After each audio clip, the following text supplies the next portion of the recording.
Olá, meus queridos, tudo bem com vocês? Bom, então hoje a gente vai dar continuidade à terceira parte, né, do livro A Relíquia, do Eça de Queiroz. Terceira parte, mas ainda estamos no capítulo 1, tá?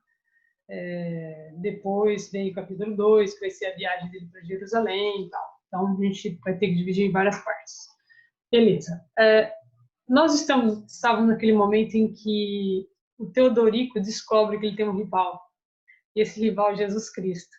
Então, gente, agora ele vai aperfeiçoar, né, na arte dele, ele vai tentar persuadir, convencer a tia dele de que realmente ele é um santo e que a tia tem que deixar toda a fortuna dela para ele, que era quase a mesma coisa que se deixasse para a igreja, tá?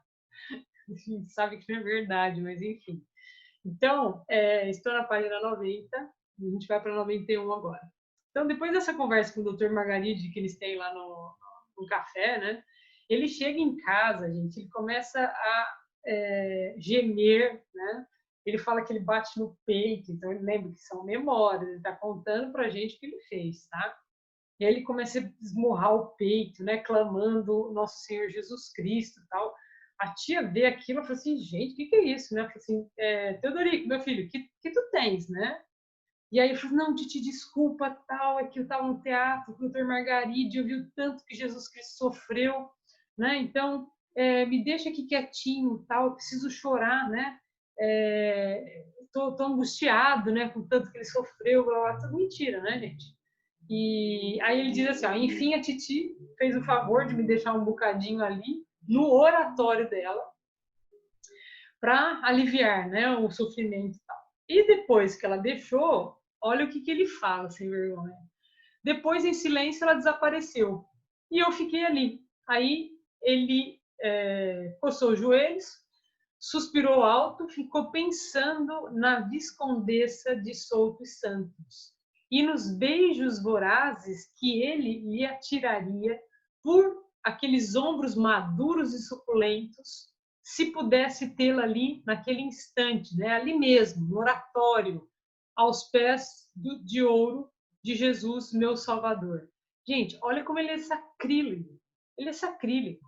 Isso é sacrilégio, né? Então ele é muito profano, ele é muito ímpio. E a primeira vez que a gente lê esse livro, dá vontade de socar o cara, né? Porque ele é muito profano, né? Bom, aí ele, como eu disse, ele está se aperfeiçoando. Então ele vai em trocentas missas. Então todas as missas que tem na cidade, ele procura ir. E aí ele fala para a Titi, ó, fui na missa tal, fui na outra missa, fui na outra missa, ele ia à missa com ela. À noite ele estava um bagaço, ele estava super cansado. E aí ele ia para casa da Adelinha, né? Então ele diz assim, ó, à noite em casa de Adélia estava tão derrado, tão mole, jogado ali no sofá, né? Que ela atirava aos murros e gritava furiosa tal, esperta, morcão, tipo assim, meu, acorda preguiçoso, né? Você veio aqui fazer o quê, né? E aí a Adélia começou a arrefecer. Ela começou, né, a ficar meio esquisita, distraída, pensativa, isso diz ele aqui, tá? Pensativa. Às vezes, quando eu chamava ela, falava, hein? Tipo assim, você tá aí ainda, né? E depois parou de fazer a carícia que ele mais gostava, que era dar uma beijoca atrás da orelha. Gente, ele é muito prega, não foi nada, não. Bom, aí ele fala, aparece de novo aquela figura de linguagem, que eu já comentei, né? A Hipálade, ele fala que ele estava chupando lá uns cigarros mudos, né? Eu imagino que seja lamber o charuto, sei lá, chupar charuto, deve ser fumar, né? Não conheço essa expressão. Mas é Hipálade de novo, né? Então, eu estava ali no meu canto e tal, chupando charutos mudos, né? Não são os charutos que são mudos, mas ele que estava mudo com o charuto na boca, né? Aí ele diz assim, ó, no arranco de ternura, eu ia ajoelhar-me à beira de seu peito, e lá vinha logo a dura, né? A geladeira vinha em cima dele. Né? Ele fala assim, a regelada, né? Palavra. Está quieto, Carraça. Gente, Carraça é uma pessoa, digamos assim, inoportuna, tá? Tipo assim, para de me encher as paciência, né? E recusava-me sempre seu carinho. Dizia-me, não posso, tô vazia. Aí, ele fala, aí em outros momentos, falou assim, ó, tchau, vai pra casa, vai embora. Viu? Você vem fazer o que aqui, né? Dá a entender, né? Ela não falava isso, mas ela falava, Deusinho, vai. Aí um dia ele disse que numa noite de julho, desculpa, ele encontrou a portinha da casa Adélia aberta, né? E aí ele se deparou com a Adélia de saia branca falando com um rapaz de bigodinho loiro. Ele achou meio esquisito e tal, né?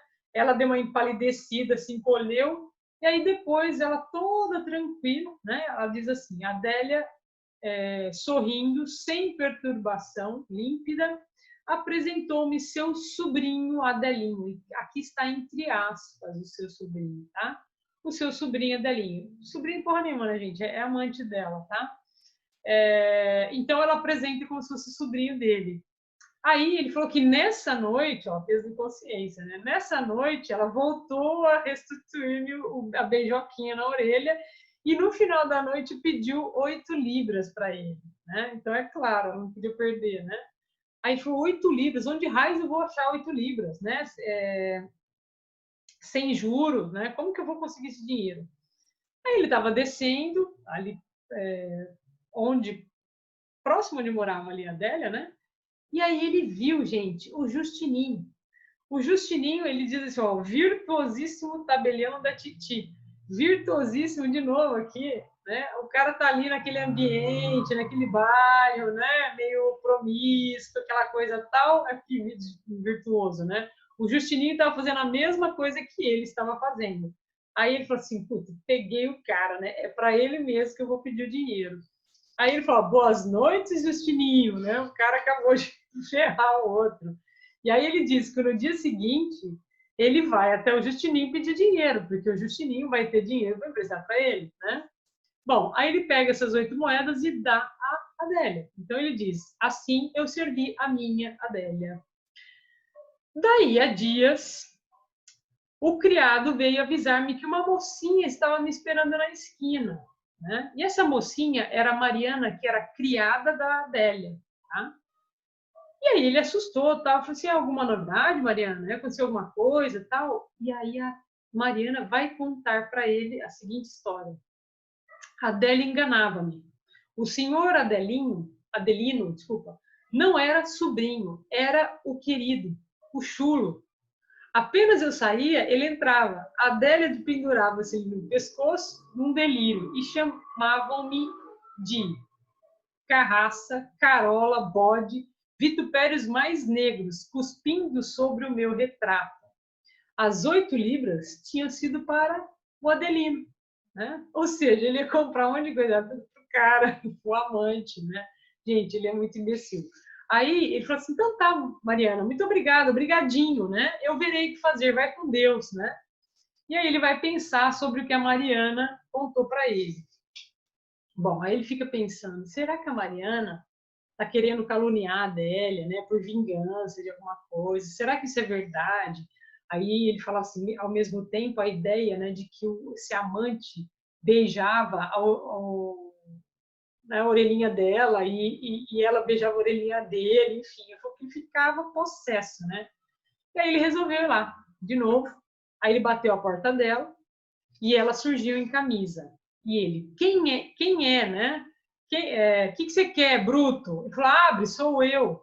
Aí ela vira para ele e falou assim, oh, não posso abrir, eu sei tarde, jantei tarde, estou morrendo de sono. E aí ele continuou gritando, abre, porque se você não abrir essa porta, eu não volto para cá nunca mais. E ela vira para ele e fala assim, ó, pois a fava e recados a tia. Ou seja, vai para aquele lugar, não me enche o saco e mande recados para tua titi, Carola também, né? E aí ele fala, fica-te bêbada, né? Você não quero mais saber de você e tal. E ela não abre a porta para ele. Bom, depois, gente, o cara começa a falar assim, gente, mas eu tô com saudade da minha Delinha, né? Aí ele pede para Nossa Senhora do Patrocínio, tá? Então, ó, minha querida Nossa Senhora do Patrocínio, faz que a Adelinha goste outra vez de mim. Você fala, puta merda, cara, né? Aí ele fala, ai, Adelinha, né? Gostaria de que você me restituísse a beijoquinha na orelha e tudo mais. Tá? Aí, gente, ele volta lá, né? Ele volta lá, tá? Uma noite, cheguei à porta da Adélia e bati, né? argolinha assim, tal, bateu na casa. Aí o senhor Adelino, em mangas de camisa, assomou a janela. Né? Sou eu, senhor Adelino. Queria falar com a Deliazinha. E ele rosnou para dentro, para o povo, o meu nome. Creio mesmo que disse o Carola. Tipo assim, o Carola está aqui de novo, né? E aí ela lá de dentro diz assim, ó, atira-lhe em cima dos lombos o balde de água suja. Ele simplesmente diz assim, fugir. Ele vazou, né? Bom, aí numa noite, gente, o cara é muito imbecil, né?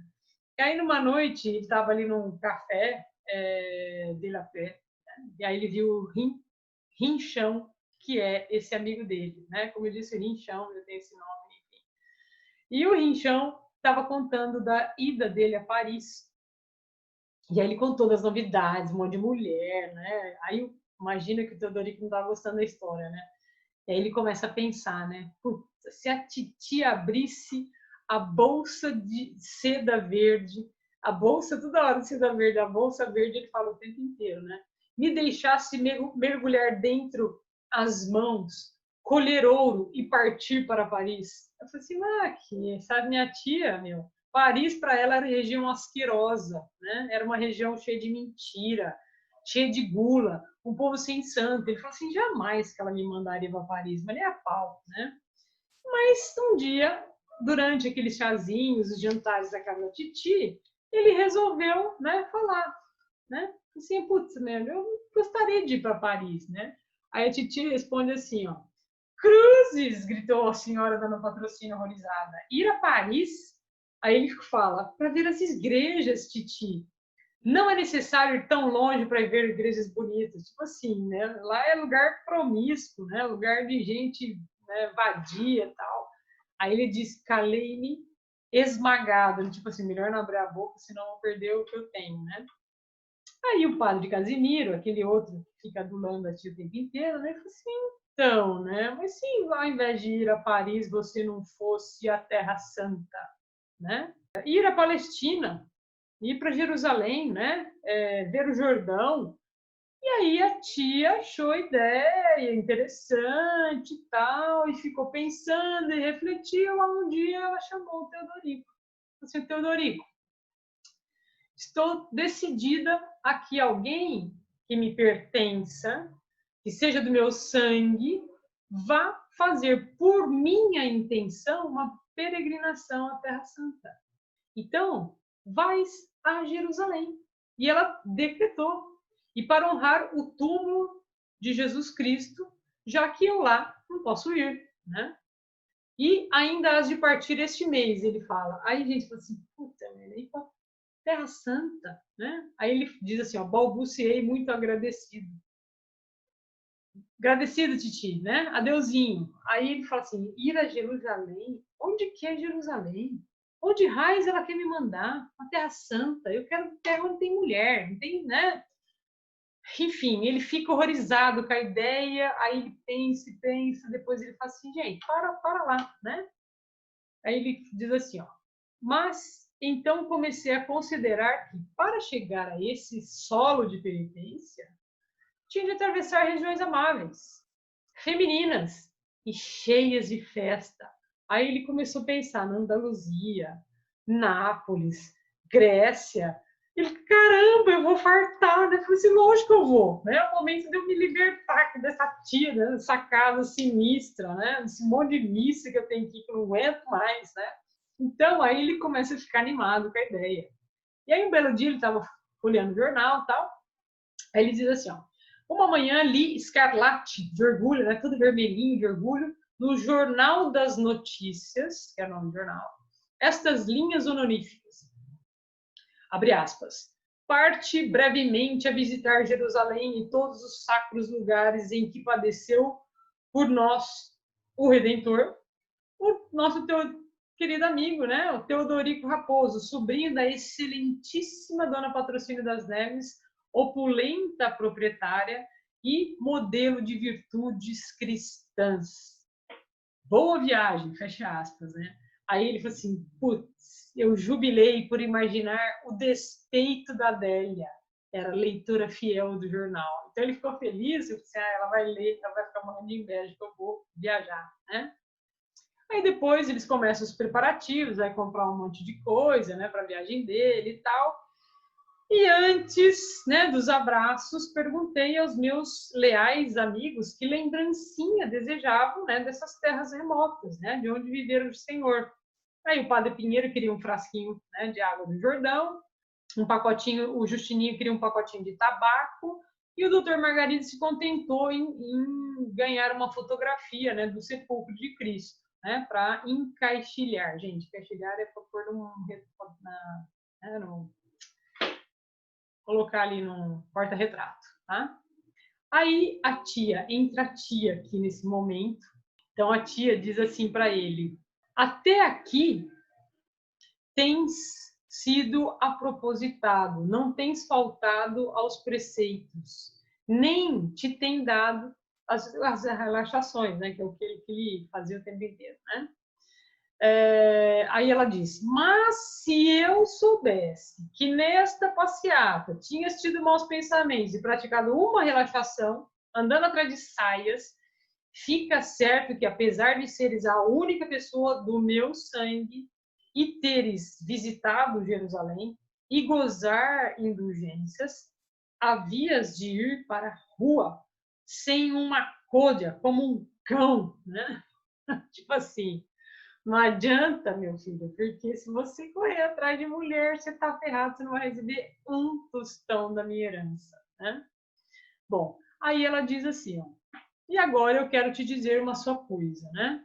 E nesse momento, gente, ela vai pedir um presentinho de Jerusalém, né? Então ela diz, traze-me desses santos lugares uma santa relíquia, uma relíquia milagrosa, que eu guarde, com que me fique sempre apegando nas minhas aflições e que cure as minhas doenças. E aí ele diz, e pela primeira vez, depois de 50 anos de aridez, uma lágrima breve escorregou no carão da titi por sob seus óculos sombrios. E aí ele fala assim, titi, palavra de raposão que lhe irei de trazer o quê? Uma tremenda relíquia, né? E aí, assim deixei o portão de minha tia em caminho para Jerusalém. Então, nesse momento, ele vai para Jerusalém, né, fazer essa viagem que a tia não podia fazer porque ela era já mais velha, né? Então aqui começa o capítulo 2 e a gente continua na próxima aula. Um beijão para vocês.